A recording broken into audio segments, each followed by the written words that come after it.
The notification sound from my phone cut through the silence of my home office like a knife through butter.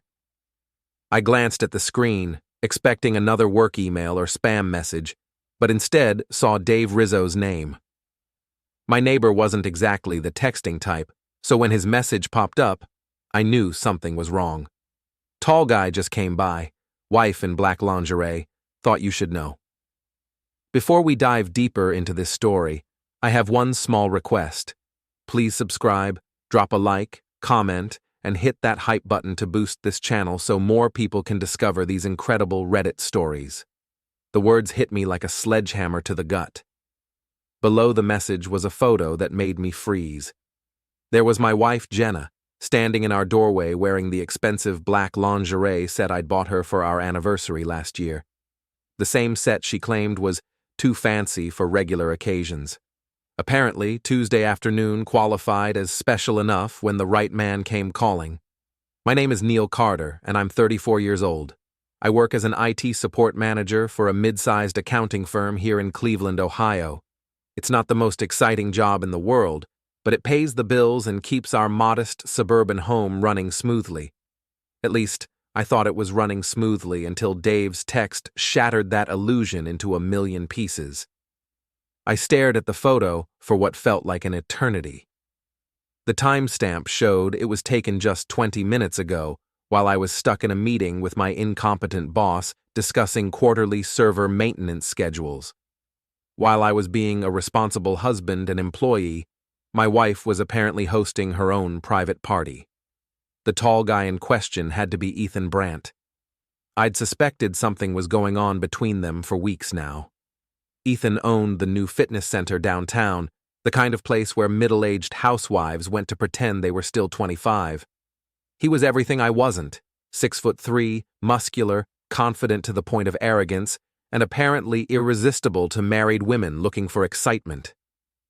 Jenna had started going to his gym about 3 months ago, claiming she needed to get back in shape and find herself again. I should have known something was up when she started wearing makeup to her workout sessions and buying new athletic wear that cost more than my monthly car payment. The final red flag should have been when she started working out at odd hours, like Tuesday afternoons when she thought I'd be stuck at the office until 6. I screenshot Dave's message and photo, my hands shaking with a mixture of rage and humiliation. 22 years I'd known Jenna, married for 8 of them, and this is how she repaid my loyalty and dedication. While I was working overtime to pay for her Pilates classes and organic food obsessions, she was using our home as her personal love nest. My phone buzzed again. Another message from Dave. "You okay, man? I can come over if you need backup."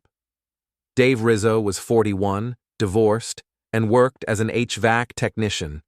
He'd moved in next door about 2 years ago after his own marriage imploded due to his ex-wife's infidelity. If anyone understood what I was going through right now, it was him.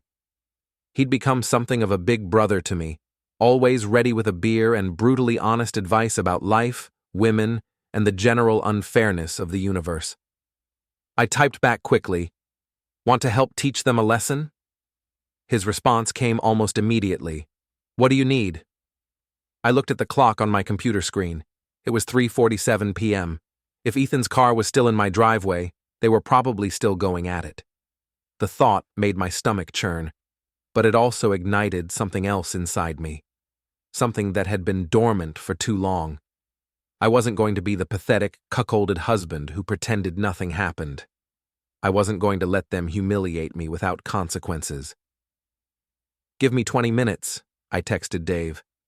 "Then knock on my front door and tell Jenna there's a gas leak that needs immediate inspection. Make it loud and urgent. I'm coming home." "You got it, brother. Time to catch some rats." I closed my laptop and grabbed my keys, my mind already formulating a plan. Jenna thought she was so clever, scheduling her affair for the middle of the afternoon when I was supposedly trapped at work. What she didn't know was that I'd been leaving early on Tuesdays for the past month, using my accumulated overtime to handle personal errands. Today's personal errand was about to become very personal indeed. The drive home took exactly 18 minutes, but I parked 2 blocks away from my house. I needed to approach on foot to avoid being seen. As I walked through the familiar neighborhood streets, past the well-manicured lawns and white picket fences, I couldn't help but think about how normal everything looked on the surface. Behind these suburban facades, people were lying, cheating, and destroying their marriages, just like Jenna was destroying ours. I could see Ethan's silver BMW parked in my driveway, bold as brass. The arrogance of it made my jaw clench. He wasn't even trying to be discreet. This wasn't some spur-of-the-moment mistake or moment of weakness. This was calculated, deliberate, and happening in my own home. My phone vibrated with a text from Dave. "In position, ready when you are." I crept around to the back of my house, using the spare key hidden under the fake rock by the patio door. The house was quiet, except for the faint sound of music coming from upstairs. My music. Playing on my stereo system. In my bedroom. The audacity was breathtaking. I heard Dave's thunderous knocking on the front door, followed by his booming voice. "Gas leak emergency! I need to inspect your house immediately! This is urgent!" The music upstairs stopped abruptly. I heard frantic footsteps and muffled voices. Jenna's voice, high and panicked, called out, "Just a minute! I'm getting dressed!" "Ma'am, this can't wait!" Dave shouted back. "The whole block could be in danger! I'm coming in!" I heard the front door open and Dave's heavy footsteps entering the house. Jenna's voice was strained and nervous. "I don't smell any gas. Are you sure this is necessary?" "Lady, I've been doing this for 20 years. Trust me, I know gas when I smell it. Where's your basement access?" While Dave kept Jenna distracted upstairs, I made my way through the kitchen toward the laundry room. That's when I saw him. Ethan Brandt, the great alpha male himself, crouched behind my washing machine like a scared child playing hide-and-seek. He was shirtless, holding his clothes in a bundle, and looked absolutely terrified. I pulled out my phone and started recording video. Well, what do we have here?" Ethan's head snapped up, his face going white as a sheet. "Neil, I can explain." "Oh, I'm sure you can. But first, let me get this on record. State your name for the camera, please." "Look, man, I didn't know—" "Your name," I repeated, keeping the camera steady on his face. "Ethan Brandt," he mumbled, looking like he wanted to disappear into the floor. "And what are you doing in my laundry room, Ethan?" "I was just— Your wife said—" "My wife said what exactly? That it was okay for you to hide behind my washing machine half naked while my neighbor investigates a suspicious gas leak?" Upstairs, I could hear Dave's voice getting louder. "Ma'am, I'm going to need you to evacuate the premises until I can determine the source of this leak. This is a serious safety issue." Jenna's voice was getting more frantic. "But I need to— I need to check something first." "No time for that, lady. Safety first." I looked back at Ethan, who was still cowering in my laundry room. "Here's what's going to happen, Ethan. You're going to stay right there until I come back. If you try to leave, I'll post this video on every social media platform in Cleveland, starting with your gym's Facebook page. Understood?" He nodded miserably, clutching his clothes like a security blanket. I headed upstairs to find Dave standing in my living room with Jenna, who had thrown on a bathrobe over her lingerie. Her face was flushed, her hair disheveled, and she looked like she'd rather be anywhere else in the world. "Oh, hi, honey," she said with forced casualness. "There's apparently a gas leak. Dave thinks we should evacuate." I looked at Dave, who was struggling not to grin.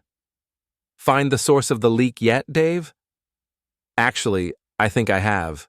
Seems like there's a big leak in the laundry room. Really stinks down there." "Interesting. Mind if I take a look?" Jenna stepped forward quickly. "That's not necessary.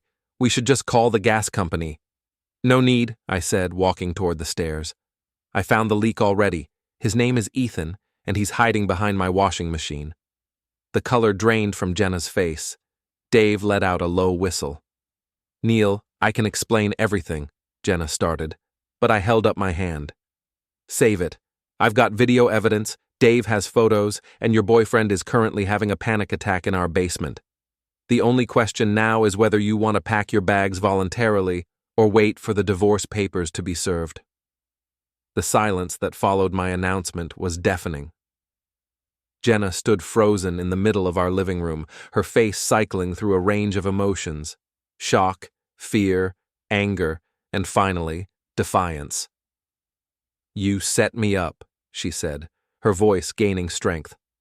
"This whole thing with the gas leak, you planned this." "I planned to catch my cheating wife in the act? Guilty as charged." I kept my voice calm and level, which seemed to infuriate her even more. Dave cleared his throat. "I should probably go check on your guest downstairs. Make sure he doesn't try to sneak out the back door." "Good idea," I said. Wouldn't want him to leave without saying goodbye properly. As Dave headed downstairs, Jenna finally found her voice. "How long have you known?" "Suspected for weeks. Confirmed about an hour ago when Dave sent me the photos of you answering our front door dressed like you're auditioning for a lingerie commercial." She had the decency to look ashamed for about 2 seconds before the anger took over again. "So you've been spying on me? Having the neighbors watch me?" "Dave was doing yard work when your boyfriend showed up. He thought I should know that my wife was entertaining male visitors while I was at work. Turns out he was right. It's not what you think. It's exactly what I think, Jenna. You're having an affair with Ethan Brandt in our home, in our bed, while I'm working to pay for the lifestyle you've become accustomed to. The only question is how long it's been going on."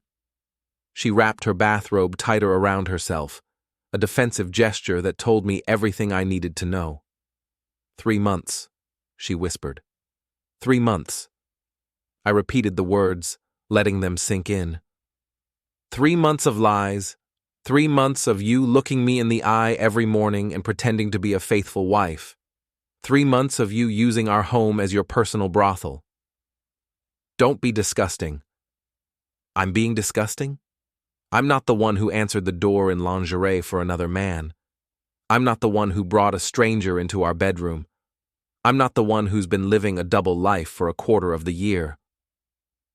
From downstairs, I could hear Dave's voice. "Come on, Romeo, time to face the music. Your girlfriend's husband wants to have a word with you." Heavy footsteps on the stairs announced Ethan's reluctant ascent. He appeared in the doorway fully dressed, but looking like a man walking to his execution. His usual cocky demeanor was nowhere to be found. "Neil," he started, "I want you to know that I never intended for this to happen." "Stop right there," I interrupted. "Don't you dare try to make this sound like some kind of accident. You didn't accidentally show up at my house. You didn't accidentally seduce my wife. You didn't accidentally end up hiding in my laundry room like a teenage boy caught by his girlfriend's father." Ethan's face reddened. "Look, your marriage was already in trouble." "Was it? Because this morning I thought I was married to someone I could trust. This morning I thought my biggest problem was dealing with my incompetent boss. This morning I was a happily married man who was planning to surprise his wife with dinner reservations for Friday night." Jenna made a small sound, somewhere between a sob and a gasp. "That's right, Jenna. I made reservations at Romano's, the place where we had our first anniversary dinner. I was going to tell you tonight." I turned back to Ethan. "But I guess you've been keeping her pretty busy on Friday nights, too." "We never meant to hurt you," Jenna said, tears starting to flow down her cheeks. "You never meant to get caught," I corrected. "There's a big difference. If Dave hadn't seen you today, how long would this have gone on? Another 3 months? A year? Until you decided you were ready to leave me for him?" Ethan and Jenna exchanged a look that told me everything I needed to know. They had been planning a future together. This wasn't just a physical affair. It was an emotional one, too. Dave stepped forward. "Neil, I hate to interrupt, but we should probably discuss what happens next. Are you calling the police?" "For what?" "Adultery isn't illegal in Ohio, unfortunately. And technically, Jenna invited him in, so it's not breaking and entering." "So what's the plan?" Dave asked. I looked at my wife and her lover, both of them standing in my living room looking miserable and ashamed. The anger was still burning in my chest, but it was being joined by something else, a cold, calculating desire for justice. The plan is simple.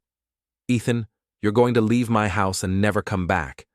You're going to stay away from my wife and you're going to stay out of my life.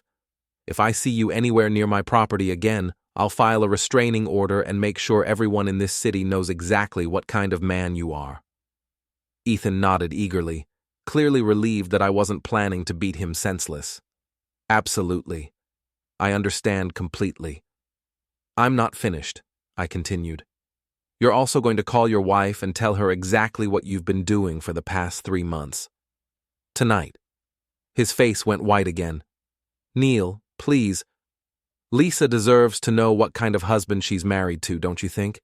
Just like I deserve to know what kind of wife I was married to. I can't make you do anything, Ethan, but I can post that video of you hiding in my laundry room on social media. I can send copies to all your gym members. I can make sure everyone in Cleveland knows that the great Ethan Brandt is nothing more than a coward who seduces married women and hides behind washing machines when he gets caught. The threat hit home. Ethan's entire business was built on his reputation as a strong, confident alpha male.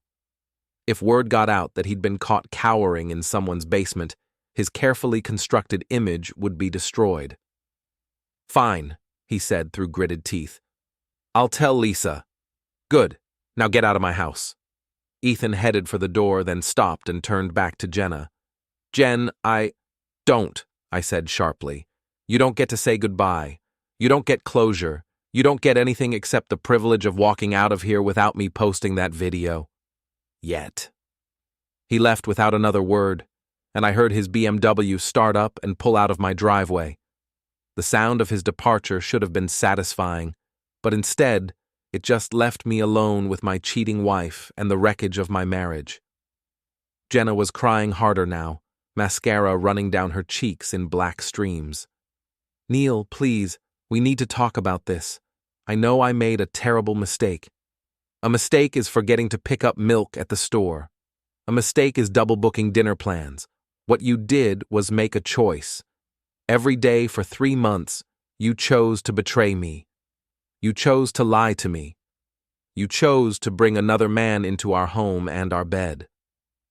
I was lonely, she sobbed. You're always working, always tired. We never talk anymore, never do anything together.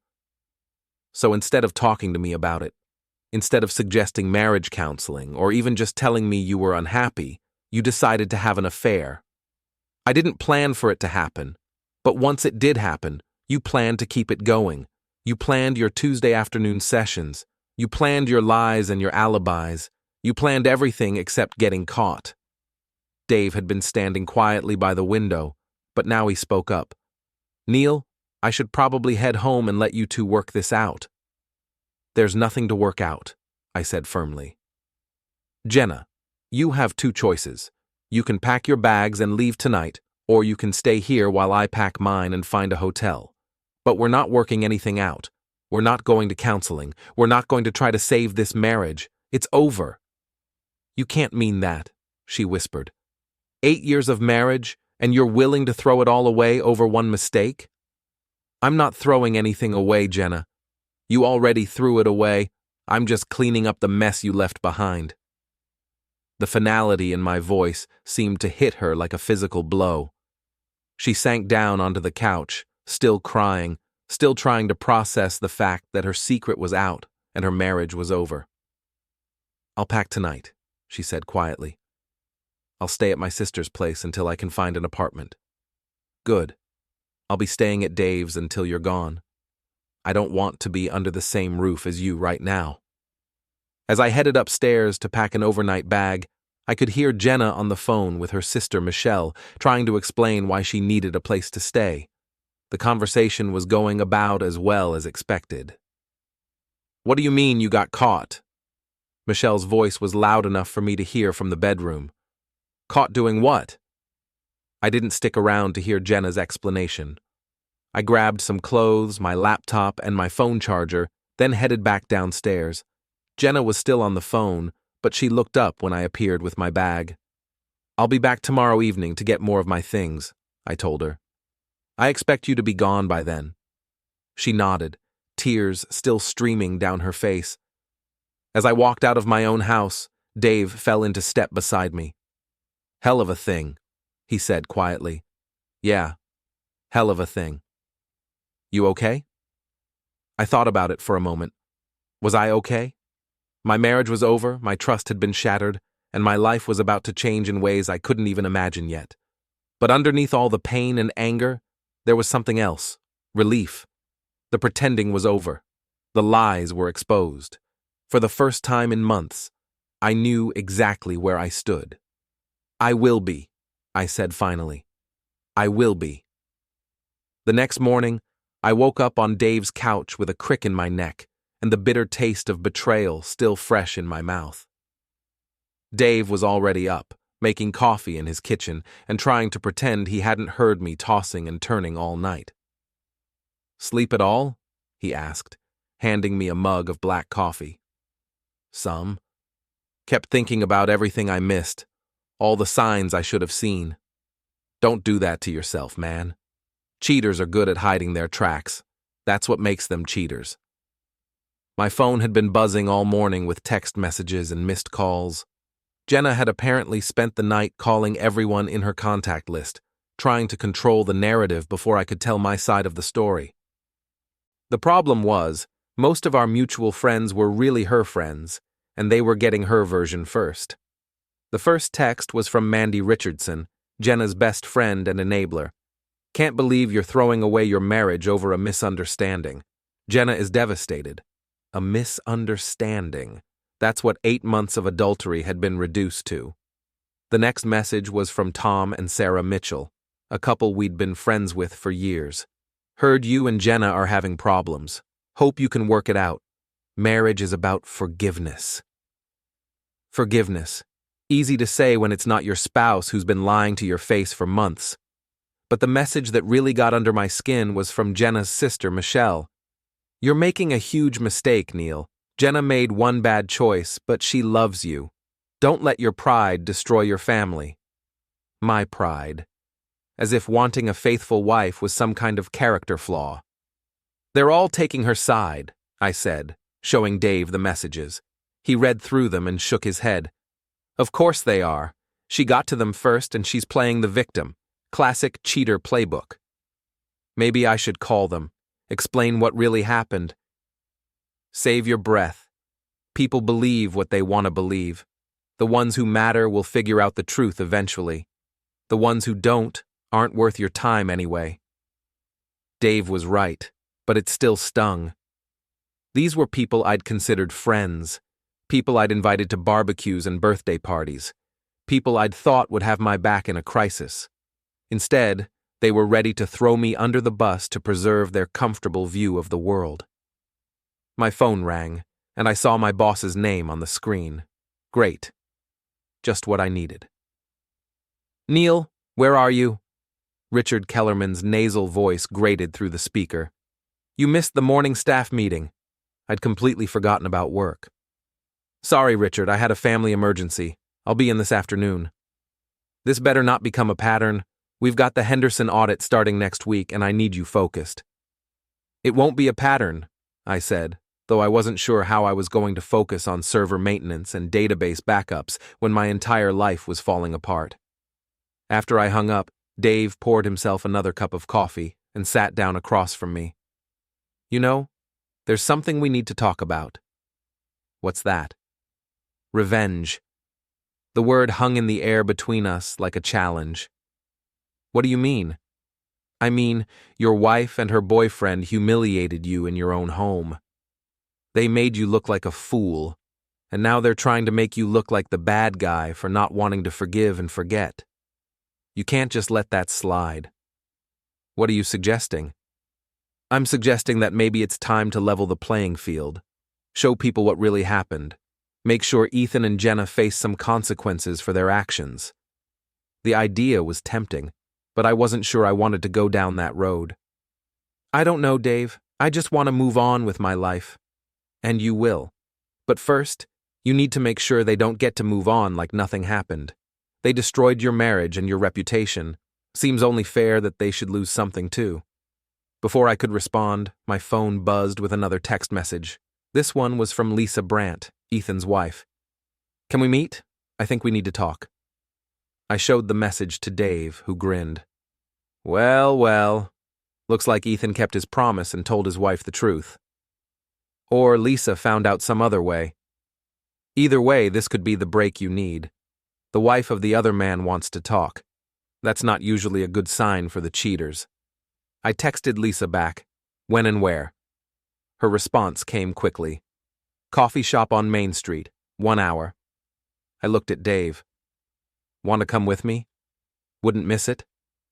An hour later, we were sitting in a corner booth at Grindhouse Coffee, waiting for Lisa Brandt to arrive.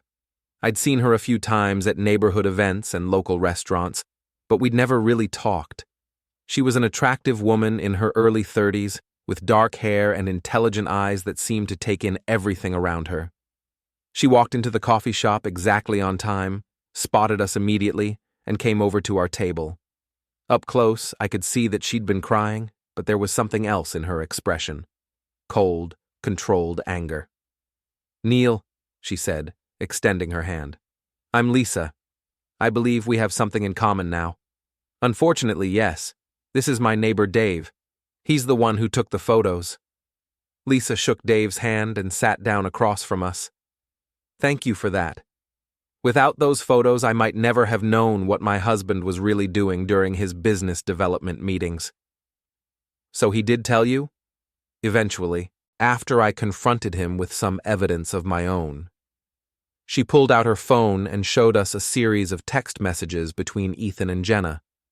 The messages were explicit, romantic, and left no doubt about the nature of their relationship. How did you get these? I asked. Ethan isn't as smart as he thinks he is. He uses the same password for everything, including his cloud backup. I've been suspicious for weeks, so I finally decided to do some investigating. Dave leaned forward. What kind of investigating? The thorough kind. I know about their Tuesday and Friday meetings. I know about the hotel room he rented last month when you were out of town for that conference, Neil. I know about the jewelry he bought her and the weekend trip they were planning to Chicago. The coffee in my stomach turned to acid. A weekend trip to Chicago. They'd been planning a romantic getaway while I was planning anniversary dinner reservations. There's more, Lisa continued. I also know that they've been talking about leaving us. Ethan was planning to file for divorce next month and move in with Jenna. The hits just kept coming. Not only had Jenna been cheating on me, but she'd been planning to leave me too. All those nights when she'd seemed distant and distracted, she'd been planning her exit strategy. I'm sorry, Lisa said, seeing the expression on my face. I know this is hard to hear, but I thought you deserved to know the truth. Thank you. I appreciate your honesty, even if it hurts. Now, Lisa said, her voice taking on a harder edge, let's talk about what we're going to do about it. Dave grinned. Now you're talking my language. I'm not interested in forgiveness or working things out, Lisa continued. Ethan made his choice, and now he gets to live with the consequences. I've already filed for divorce, and I'm going after everything he has. The house, the business, his retirement accounts, all of it. That seems fair, I said, but I want more than just a financial settlement. I want him and your wife to face social consequences, too. I want everyone to know what they did and who they really are. What did you have in mind? Lisa smiled, and for the first time since I'd met her, she looked genuinely happy. I'm thinking about a little public education campaign. Let people see the real Ethan and Jenna, not the victims they're pretending to be. Dave rubbed his hands together. I like where this is going. The question is, Lisa said, looking directly at me, are you in? Because I can't do this alone, and it won't work unless we coordinate our efforts. I thought about all the text messages I'd received that morning, all the friends who were ready to believe Jenna's version of events without even hearing mine. I thought about the weekend trip to Chicago and the divorce papers Ethan had been planning to file. I thought about 8 years of marriage that had apparently meant nothing to my wife. I'm in, I said. What's the plan? Over the next 2 hours, Lisa laid out a comprehensive strategy for exposing Ethan and Jenna's affair in a way that would have maximum impact on their reputations and social standing. She'd clearly been thinking about this for a while, and her attention to detail was impressive. The key, she explained, is to control the narrative. Right now, they're telling everyone that this was just a mistake, a moment of weakness that got blown out of proportion. We need to show people that this was a calculated, long-term deception that involved planning and premeditation. How do we do that? I asked. Evidence. Lots of it. I have the text messages, hotel receipts, and credit card statements showing Ethan's spending on gifts for Jenna. You have the video of him hiding in your house and Dave's photos of Jenna in lingerie. Together we can paint a very clear picture of what really happened. Dave nodded approvingly. And once people see the evidence, they'll know that Jenna and Ethan are lying about this being a simple mistake. Exactly. But we need to be smart about how we release the information. If we just dump everything at once, it'll look like a vindictive attack. We need to be strategic. Lisa pulled out a notebook and showed us a timeline she'd created. First, we let their friends and family know about the affair through private conversations. We show them just enough evidence to prove we're telling the truth, but not so much that they feel overwhelmed. Then what? I asked. Then we wait for Ethan and Jenna to deny it or try to minimize it. When they do, we release more evidence publicly. Social media, neighborhood forums, professional networks, everywhere their reputations matter. What about their jobs? Dave asked. Ethan's business depends on his reputation as a trustworthy fitness professional. If his clients know he's been seducing married women, many of them will find a new gym. As for Jenna, she's been trying to build a client base as a personal Pilates instructor. Hard to trust someone with your fitness goals when you can't trust them to honor their marriage vows. The plan was thorough, methodical, and completely ruthless. It was also exactly what Ethan and Jenna deserved. There's one more thing, Lisa said. I think we should coordinate our divorce proceedings. If we file at the same time and use the same evidence, it'll be harder for them to claim this was just a misunderstanding. Makes sense, I agreed. Have you found a lawyer yet? I have an appointment tomorrow with Patricia Winters. She specializes in high-conflict divorces and has a reputation for being very thorough. I'll call her office and set up my own appointment. We spent another hour going over the details of our plan, dividing up responsibilities and setting timelines for each phase of our campaign. By the time we left the coffee shop, I felt like I had a real strategy for moving forward, instead of just reacting to events. As Dave and I walked back to his car, he clapped me on the shoulder. Feel better? Actually, yes. For the first time since this whole thing started, I feel like I'm taking control instead of just being a victim. Lisa's a smart woman. Ethan's going to regret cheating on her. They're both going to regret it. When we got back to Dave's house, I found several more text messages waiting for me. The first was from Jenna. We need to talk. This doesn't have to be so ugly. The second was from Ethan. I told Lisa everything. Can we please just move on now? The third was from Michelle, Jenna's sister. Jenna says you're planning some kind of revenge. Don't make this worse than it already is. I showed the messages to Dave, who laughed. They're scared. Good. They should be. Should I respond? Not yet. Let them sweat for a while. Besides, you've got work to do. He was right. The first phase of Lisa's plan involved reaching out to mutual friends and family members, presenting them with evidence of the affair, and letting them draw their own conclusions. I started by making a list of people who needed to know the truth. My parents, my brother, Jenna's parents, and our closest friends.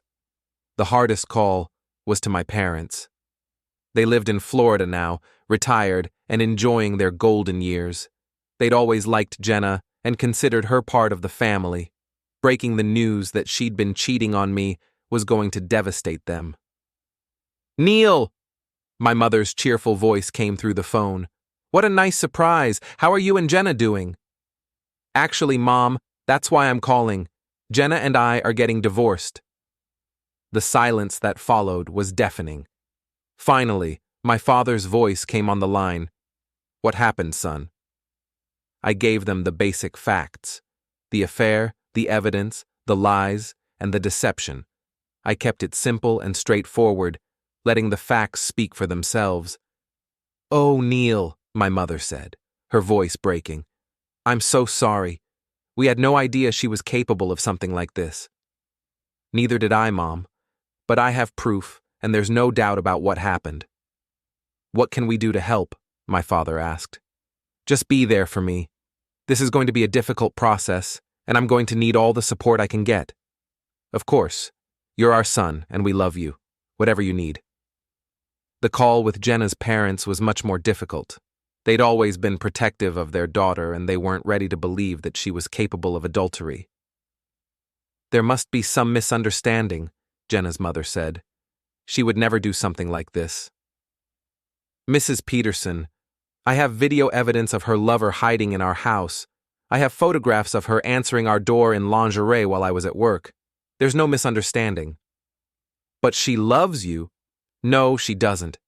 If she loved me, she wouldn't have been planning to leave me for another man. If she loved me, she wouldn't have been using our home for her affair." The conversation ended badly, with Jenna's parents accusing me of being vindictive and refusing to consider the possibility that their daughter might be at fault. It was painful, but not unexpected. Parents often have blind spots when it comes to their children's behavior. The calls to our mutual friends went better.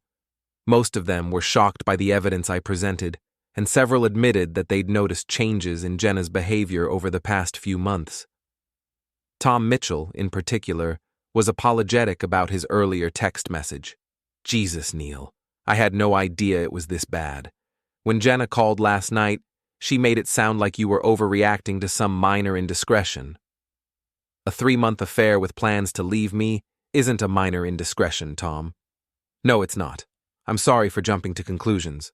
Sarah and I are here for you if you need anything." By the end of the day, I'd spoken to everyone on my list. The responses varied, but most people were supportive once they saw the evidence.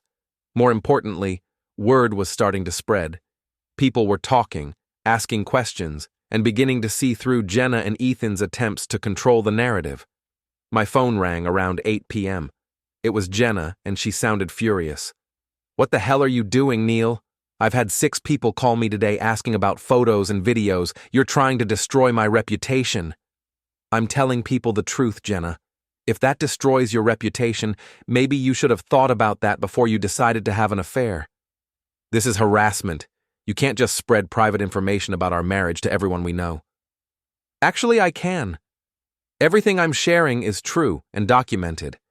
If you don't like people knowing what you did, you shouldn't have done it. I want you to stop this right now. Or what? You'll cheat on me? You'll lie to me? You'll plan to leave me for another man? Oh, wait. You already did all of those things." She hung up on me, but I could hear the desperation in her voice. The plan was working. For the first time since Dave's text message had shattered my world, I felt like I was winning.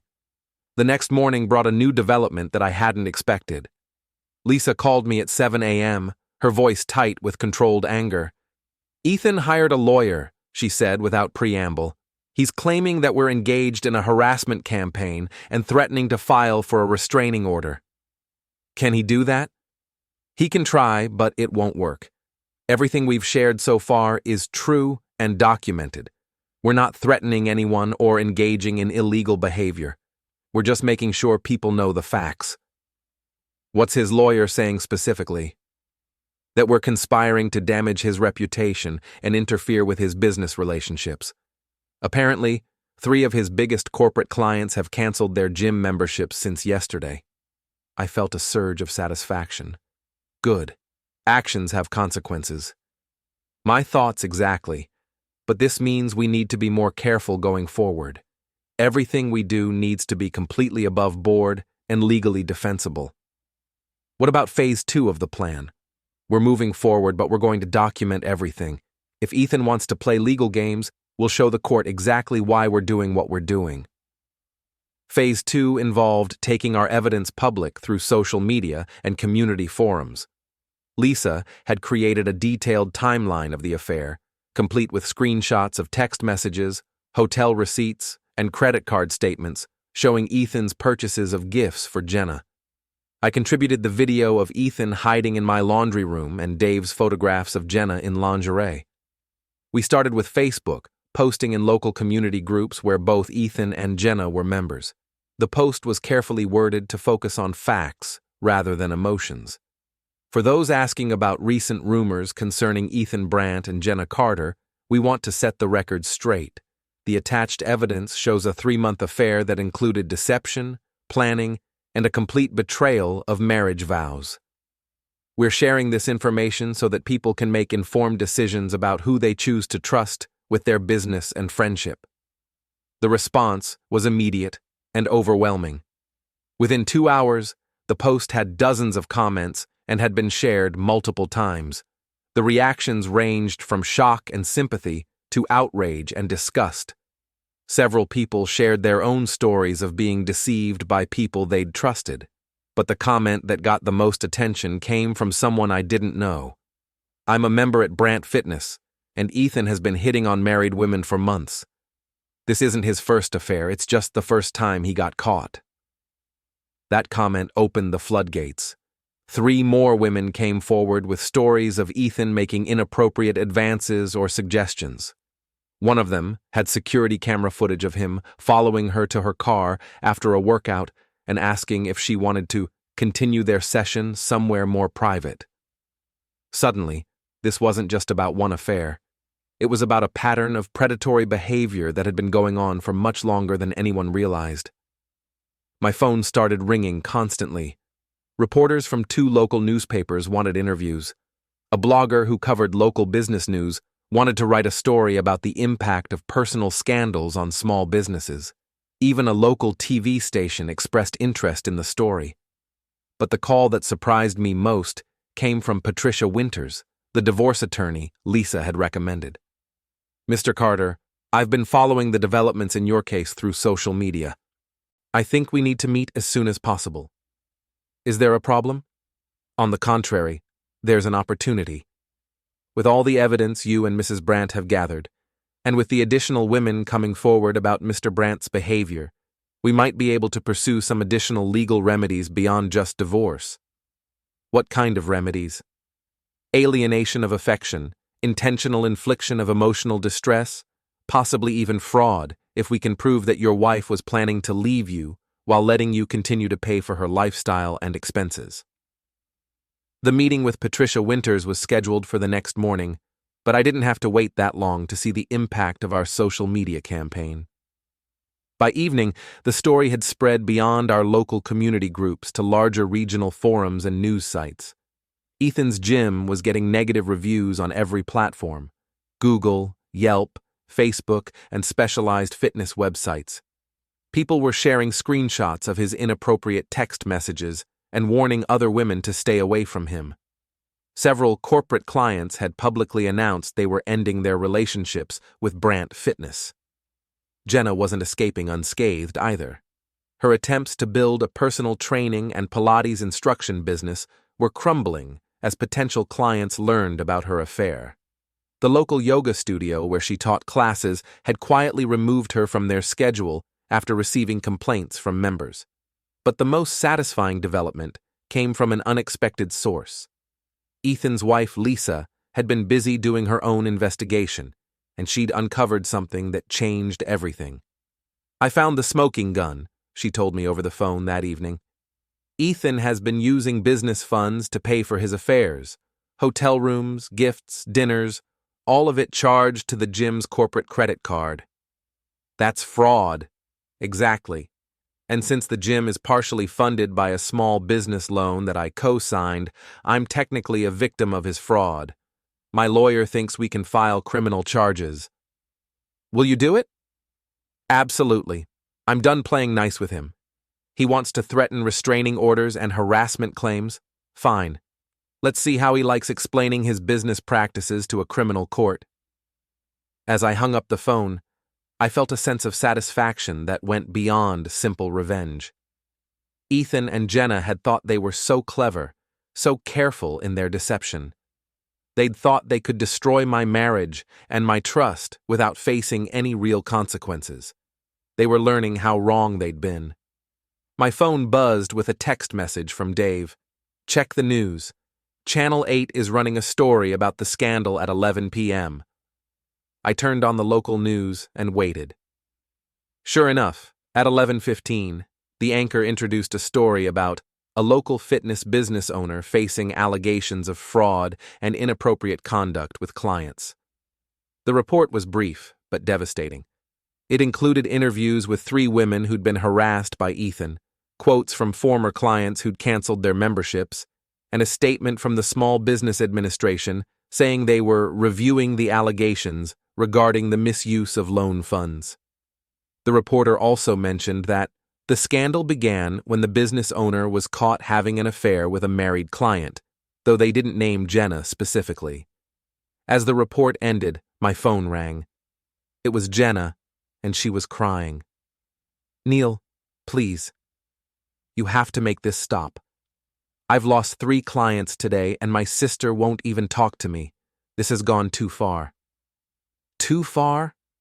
"Jenna, you had a 3-month affair in our home while I was working to support us. You were planning to leave me for another man.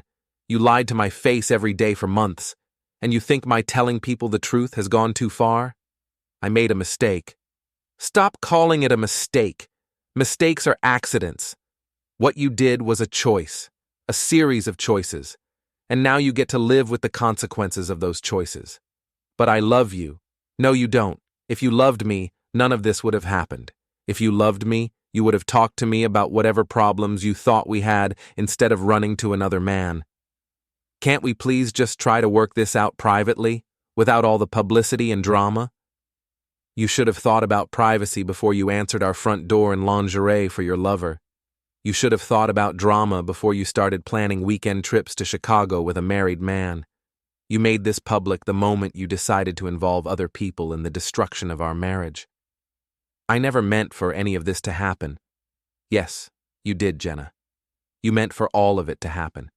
The only thing you didn't mean was to get caught." I hung up the phone and turned off the TV. Tomorrow would bring new developments, new revelations, and probably new attempts by Ethan and Jenna to minimize their actions or shift blame to others. But tonight, for the first time since this nightmare began, I slept peacefully. Justice wasn't just a concept anymore. It was actually happening. 3 days later, everything came to a head in the most public way possible. Patricia Winters had filed my divorce papers, Lisa had filed criminal fraud charges against Ethan, and the local media was treating the story like the scandal of the year. That's when Jenna made the mistake that would define the rest of her life. She decided to hold a press conference. Standing on the steps of the courthouse with a lawyer I didn't recognize, Jenna faced a crowd of reporters and cameras to tell her side of the story. I watched the live stream from Dave's living room, hardly believing what I was seeing. "I want to address the vicious rumors and lies that have been spread about me over the past week," she began, her voice shaking but defiant. "My husband has engaged in a campaign of harassment and intimidation designed to destroy my reputation and my livelihood." The reporter from Channel 8 raised her hand. "Mrs. Carter, do you deny having an affair with Ethan Brandt?" "I admit that I made some poor choices in my marriage, but the way this situation has been portrayed is completely unfair and one-sided. My husband has taken private marital problems and turned them into a public spectacle for his own vindictive purposes." "So you're not denying the affair?" "I'm saying that marriages are complicated, and sometimes people make mistakes when they're lonely and neglected in their relationships." Dave whistled low. "She's actually trying to blame you for her cheating." On screen, another reporter asked, "What about the evidence that's been made public?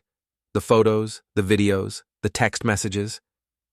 "Those materials were obtained illegally and shared without my consent. My lawyer is exploring all legal options to hold the people responsible for this harassment campaign accountable." That's when I'd heard enough. I called Lisa. Are you watching this? Unfortunately, yes. She's making it worse for herself with every word.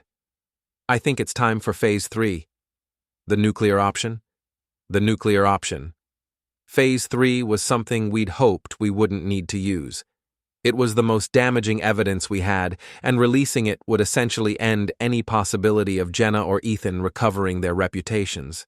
But after watching Jenna try to paint herself as the victim while calling me a vindictive harasser, I was done holding back. The evidence was a recording that Lisa had made of a phone conversation between Ethan and Jenna from 2 weeks ago. In it, they discussed their plans to leave their spouses, talked about how stupid and clueless Neil and Lisa were, and laughed about how easy it had been to deceive us.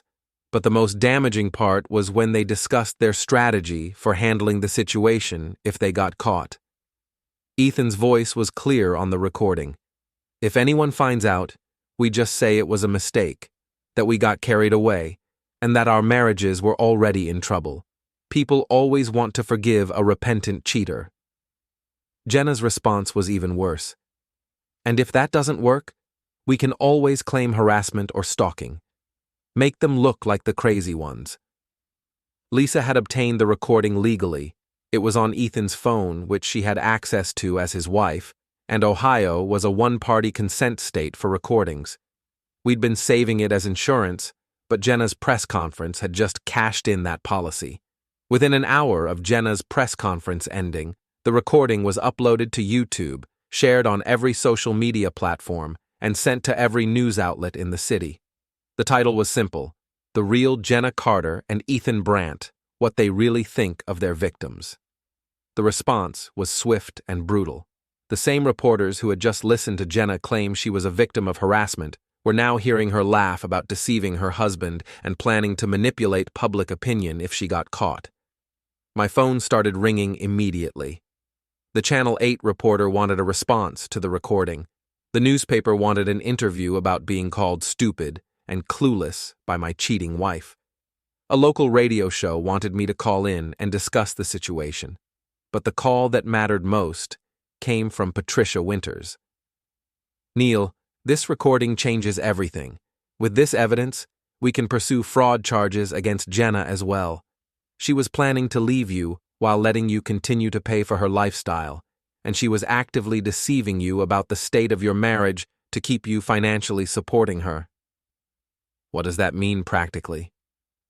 It means she's not getting half of your assets in the divorce. It means she might have to pay you back for the money she spent on her affair, and it means she could face criminal charges for fraud. And what about Ethan? He's finished. The criminal fraud charges were already serious, but this recording shows premeditation and conspiracy. He's looking at significant jail time and financial penalties. That evening, I finally went home to my own house for the first time since the affair was discovered. Jenna had moved out completely, leaving only a note on the kitchen counter. I'm sorry for everything. I never meant for it to go this far. But it was too late for apologies. The damage was done, and the consequences were just beginning. Over the next week, the fallout continued to spread. Ethan's gym went out of business when his business loan was called in and his remaining clients fled. He was arrested on fraud charges and released on bail, but his reputation was destroyed beyond repair. Jenna lost her remaining personal training clients and was forced to take a job at a retail store to pay for her lawyer and basic living expenses. Her sister Michelle, who had initially supported her, cut off contact after hearing the recording. Even her parents began to distance themselves from her. But the most satisfying moment came 2 weeks later, when I ran into Tom and Sarah Mitchell at the grocery store. "Neil," Tom said, approaching me with obvious embarrassment, "I owe you a huge apology. When this whole thing started, I thought maybe you were being too harsh, not willing to forgive. But after hearing that recording, you don't need to apologize, Tom. You were trying to be a good friend to both of us. I understand that. No, I should have trusted your judgment from the beginning. What Jenna and Ethan did was unforgivable, and the way they planned to manipulate the situation if they got caught is just evil." Sarah nodded in agreement. We want you to know that you have our complete support. If there's anything we can do to help you through this, please let us know. As I drove home from the grocery store, I reflected on how much my life had changed in just a few weeks. My marriage was over, my trust had been shattered, and my comfortable suburban existence had been turned upside down. But I was also free. Free from the lies, free from the deception, free from a relationship that had been built on false pretenses. For the first time in months, I could look in the mirror and respect the man looking back at me. Jenna and Ethan had thought they were so clever, so careful in their planning. They'd thought they could destroy my life and walk away unscathed. They'd thought wrong. Sometimes justice isn't about what happens in a courtroom. Sometimes it's about making sure that people face the natural consequences of their choices. Sometimes it's about ensuring that the truth comes out, no matter how uncomfortable it makes people. And sometimes, justice is simply about refusing to be a victim. As I pulled into my driveway, I saw Dave working in his yard. He waved and walked over to my car. "How you doing, neighbor?" "Better," I said, and meant it. "Much better." "Good to hear. I've been thinking about what you said the other day, about how this whole experience taught you something about standing up for yourself." "What about it?" "I think you should write a book about it. How I caught my cheating wife and got my life back or something like that. People need to know that they don't have to be victims, that they can fight back when someone tries to destroy their life." I laughed. "I don't know about a book, but maybe I'll start a blog or something. Share what I learned about recognizing the signs of infidelity and protecting yourself when it happens." "That's a great idea. Help other people avoid going through what you went through." As Dave went back to his yard work, I stood in my driveway and looked at my house. It was the same house where I'd discovered my wife's betrayal, the same house where I'd confronted her lover, the same house where my marriage had died. But it was also the house where I'd found my backbone, where I'd decided to fight for my dignity and self-respect, where I'd learned that sometimes the best revenge is simply refusing to let someone else's bad choices define your life. 6 months later, Ethan was sentenced to 18 months in prison for fraud and ordered to pay restitution to his business loan creditors and the clients he'd deceived. His wife Lisa received a substantial settlement in their divorce and used the money to start her own successful consulting business. Jenna's divorce settlement left her with minimal assets and a requirement to pay me back for the money she'd spent on her affair. She moved to another state to try to rebuild her life away from the scandal, but the internet never forgets, and her reputation followed her wherever she went. As for me, I discovered that life after betrayal could be better than life before it. I was promoted at work, bought a new house in a better neighborhood, and started dating again.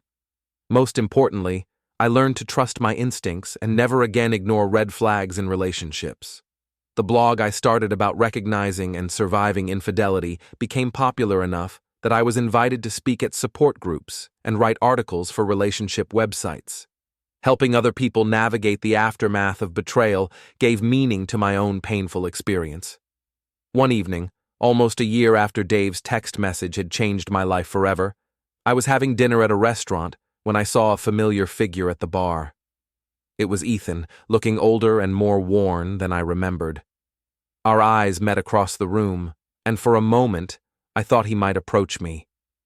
Instead, he quickly looked away and left the restaurant without finishing his drink. I felt nothing, no anger, no satisfaction, no pity. He was just a stranger who had briefly intersected with my life and taught me some valuable lessons about human nature and the importance of standing up for yourself. That night, I wrote the final entry in my blog series about surviving infidelity. Recovery from betrayal isn't about forgetting what happened or forgiving the people who hurt you. It's about learning from the experience, growing stronger because of it, and building a life that's better than what you had before. It's about refusing to let someone else's choices define your worth or determine your future. The people who betrayed you, will face the consequences of their actions, whether you're involved in that process or not. Your job isn't to ensure they get punished. Your job is to ensure you get healed. And sometimes, the best revenge is simply living well. As I closed my laptop and prepared for bed, I realized that Dave had been right about one thing. I had written a book after all, not a traditional book, but a digital record of one man's journey from victim to survivor, to someone who could help others facing the same challenges. It wasn't the life I'd planned, but it was a good life. Maybe even a great one. And that was the best revenge of all.